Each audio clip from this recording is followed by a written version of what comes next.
Bro first of all sorry for the delay. ഞാൻ April ബാച്ചത്തെ student ആണ്. അന്ന് എന്നോട് ഫീഡ്ബാക്ക് ചോദിച്ചിട്ടുണ്ടായിരുന്നു. അന്ന് ഞാൻ ഫീഡ്ബാക്ക് തന്നിട്ടില്ല. മനഃപൂർവ്വം ഞാൻ ഡിലേ ആക്കിയതാണ്. കാരണം ഞാനൊന്നും ചെയ്തതിന് ശേഷം ഒരു പ്രോപ്പർ ഫീഡ്ബാക്ക് തരാമെന്ന് കരുതിയിരുന്നതുകൊണ്ടാണ് ഞാൻ ഡിലേ ആക്കിയത്.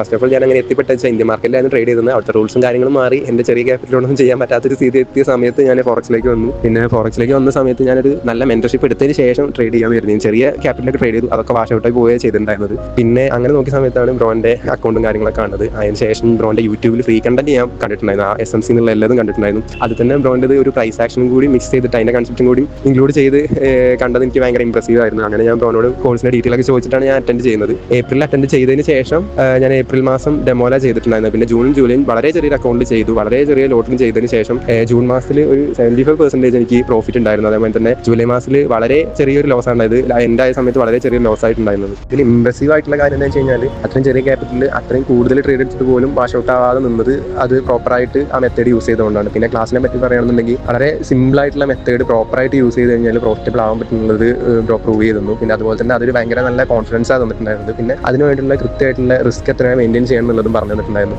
അതുകൊണ്ട് തന്നെ ഇപ്പോൾ നല്ല കോൺഫിഡൻസിൽ ട്രേഡ് ചെയ്യാൻ കഴിയുന്നുണ്ട്. ചെറിയൊരു ക്യാപിറ്റൽ വെച്ചാണെങ്കിൽ പോലും നല്ല കോൺഫിഡൻ്റ് ആയിട്ട് ട്രേഡ് ചെയ്യാൻ കഴിയുന്നുണ്ട്. ഇതെല്ലാം എൻ്റെ പേഴ്സണൽ കാര്യങ്ങളോട് ഇൻക്ലൂഡ് ചെയ്ത് പറഞ്ഞതാണ്. എങ്ങനെയാണ് ഓവറാൾ എക്സ്പീരിയൻസ് വെച്ച് കഴിഞ്ഞാൽ വളരെ സിമ്പിൾ ആയിട്ടുള്ള മെത്തേഡ് ഉപയോഗിച്ചും പ്രോഫിറ്റബിൾ ആകാൻ പറ്റുന്നത് പ്രോഫിറ്റബിൾ ട്രേഡേഴ്സ് കാണിച്ചു തരുന്ന ഒരു കോഴ്സായിട്ട് എനിക്ക് തോന്നി. പിന്നെ അതുപോലെ തന്നെ ഇതുപോലൊരു പ്രൈസ് ഫീഡിങ് പ്രൈസ് ആക്ഷനിൽ പോലും ഞാൻ എവിടെയും കണ്ടിട്ടില്ല, ഞാൻ പഠിച്ചിട്ടില്ല. അത് വളരെ ഡിഫറെൻ്റ് ആയിട്ട് തോന്നി. പിന്നെ നല്ലത് പവർഫുൾ ആയിട്ടും തോന്നിയിട്ടുണ്ടായിരുന്നു. കാരണം അത് സിമ്പിൾ ആയിട്ട് വർക്ക് ചെയ്യുന്ന പോലെ തോന്നിയിട്ടുണ്ടായിരുന്നു. പിന്നെ ഒരുപാട് കോംപ്ലിക്കേറ്റഡ് ആക്കി ചാർട്ടിനാകെ അലങ്കോലാക്കിയിട്ട് റീഡ് ചെയ്യാൻ പറ്റാത്ത രീതിയിലാക്കില്ല. ആ പ്രൈസ് റീഡിങ് കറക്റ്റ് ആയി കഴിഞ്ഞ് കഴിഞ്ഞാൽ കറക്റ്റായിട്ട് പ്രോഫിറ്റബിൾ ആവാൻ പറ്റുന്നുള്ളത് ഇതിന് മനസ്സിലായി. പിന്നെ ഇത് വേറെ ആർക്കും സജസ്റ്റ് ചെയ്യുമെന്ന് ചോദിച്ചു കഴിഞ്ഞാൽ റെഗുലർ ചെയ്യുന്ന ആർക്കും സജസ്റ്റ് ചെയ്യാം. അതായത് സ്റ്റാർട്ട് ചെയ്യുന്ന ഒരാൾ ഇത്രയും സിമ്പിളായിട്ട് സ്റ്റാർട്ട് ചെയ്ത് കഴിഞ്ഞാൽ ഓവർ കോംപ്ലിക്കേറ്റഡും കാര്യങ്ങളൊന്നും ആവാതെ സിമ്പിളായിട്ട് സസ്റ്റെയിൻ ചെയ്യാൻ പറ്റുമെന്ന് എനിക്ക് തോന്നുന്നുണ്ട്. അതുകൊണ്ട് എല്ലാവർക്കും സജസ്റ്റ് ചെയ്യാൻ പറ്റുന്ന ഒരു പേഴ്സൺ